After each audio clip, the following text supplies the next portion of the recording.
So we're back with Universe Ticket. It's the 7th episode.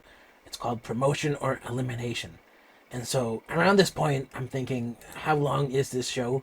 Because if they're going to do the whole Road to Prism thing, we're only at M, we're moving up S, and it's episode 7 only. And so what does that mean? Is there going to be elimination every, like, 2 episodes or something? And in that case, is it going to end in episode 15 or 20 even?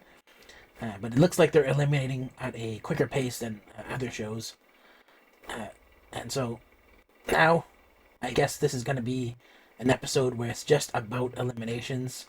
And so there's no performances here.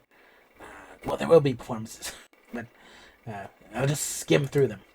But at first, the episode starts with some electric cruise filler, and there's like an aquarium, some baked goods, ramyeon, flower garden or something, and these all end up being the names of their teams for a spontaneous challenge, which involves all the girls competing in order to be performers on the SBS Music Awards.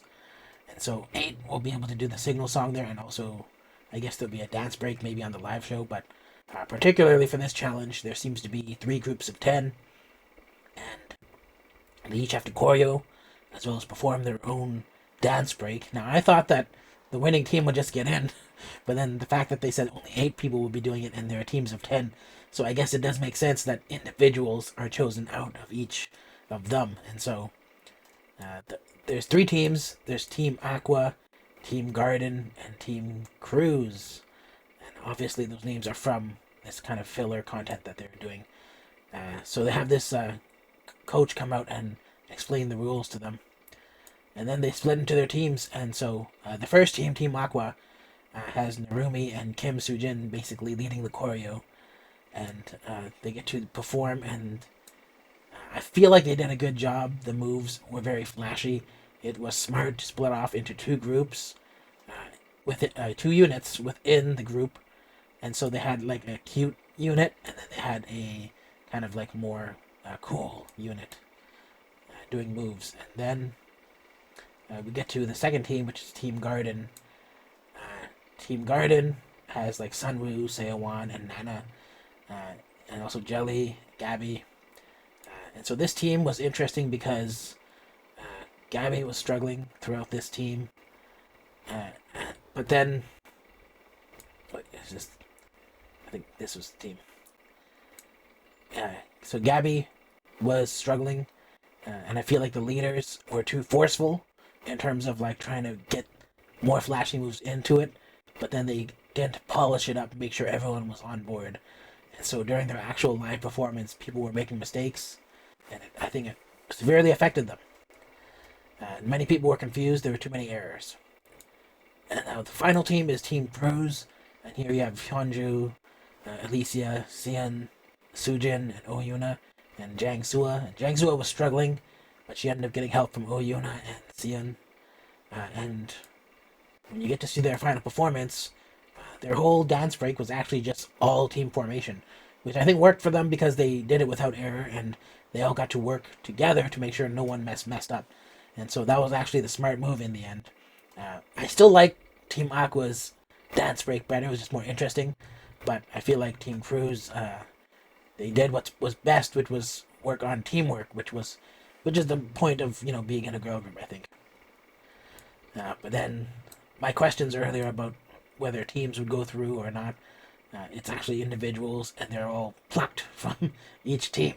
Hey, 4 are picked entirely from Team Cruise. And so, around this point, I'm thinking, hey, let's just get to the...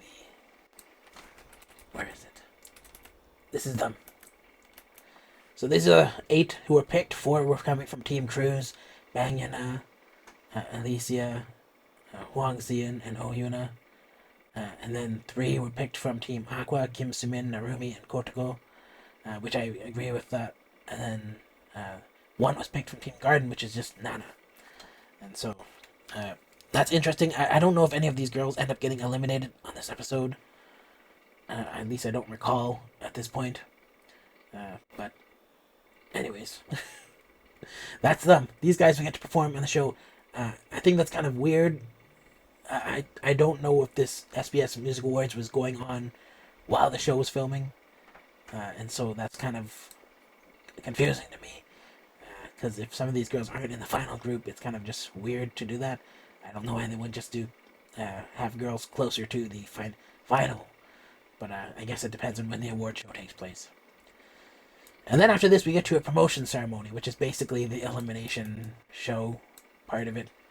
And basically, what goes on here is all these girls are selected. They're promoted to level S or higher, and the ones apparently still in M are eliminated.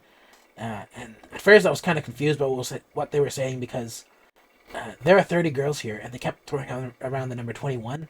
And so I was kind of confused about, like, I thought 9 would be eliminated, but it turns out only 6 people are eliminated. But it turns out you can go to level S or higher. And so a lot of this kind of ceremony wasn't just straightforward.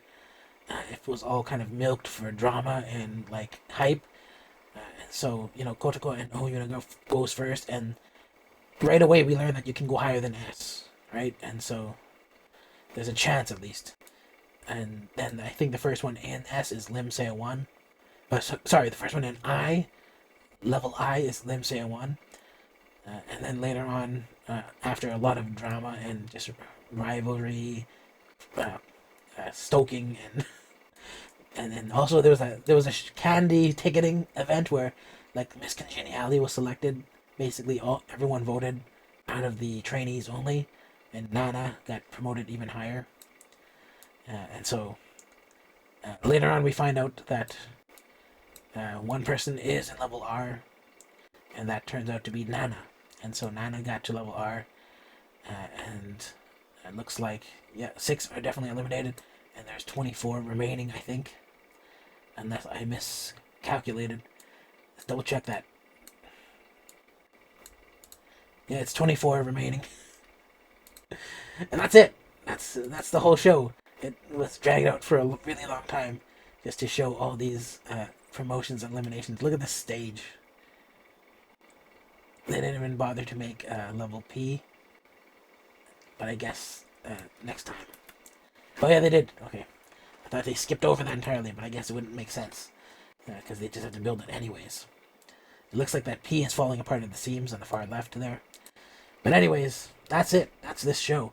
In terms of the current top 4, Nana, Alicia, Jelly, and Lim Se-1, I think that's a pretty good top 4 as far as popularity is concerned. I mean, if people are voting for this is what they want, then I'm cool with that. Now, as for the S's, if there were 4 more, I would personally pick from the S ranks. I would say Narumi is probably Narumi is 1. Kotoko, I think, is just kind of a no-brainer, and I feel like Kotoko needs to debut at this age, because I feel like all her charms are from her youth and at this point where she is and how she looks like right now. And so Narumi, Kotoko, I like one of the leaders, which is Lee Sun-woo or Jin Hyunju. And oh yeah, people corrected me that Hyunju and Belle are the same person. I mentioned that in the last episode as well. But I actually didn't realize that they were the same person, even though I knew they looked the same. And the thing is, I'm usually comparing Belle to Kim Do-ah, and they look similar, but Kim Do-ah is like just debuted solo. And so I was kind of surprised to see a third person who kind of like resembled them a little bit. But it turns out Hyunju is Belle. I'm not gonna call her Belle. Her mama named her Hyunju. I'm gonna call her Hyunju. And then, so I will say either Hyunju or Lee Sun-woo as leadership material. And then for the last place, I mean, I'm thinking Yunha has really been impressing me a lot. And so that's kind of someone who I would be okay with. But then at the same time, I feel like the group will not do well unless it has more power vocals. And so I'm willing to give that to Kim Sujin for the power vocals. And something interesting happens on this show is that they keep trying to make a rivalry between Sujin and Sumin because their names are so similar. Actually, I'm not even sure if I said the right person's name between Sujin and Sumin. But yeah, there was a one girl who was kind of like I said she was underhanded. She's just way too competitive, which is Sujin.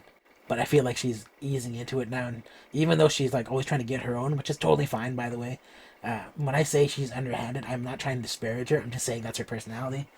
But that's I think it's Sujin. I'm not sure. But anyways, I guess that's it. If you like this video, give it a thumbs up, and if you don't like it, give it a thumbs down. Let me know why in the comment box down below. And also, if you're not subscribed, consider subscribing so I can see you in the next video.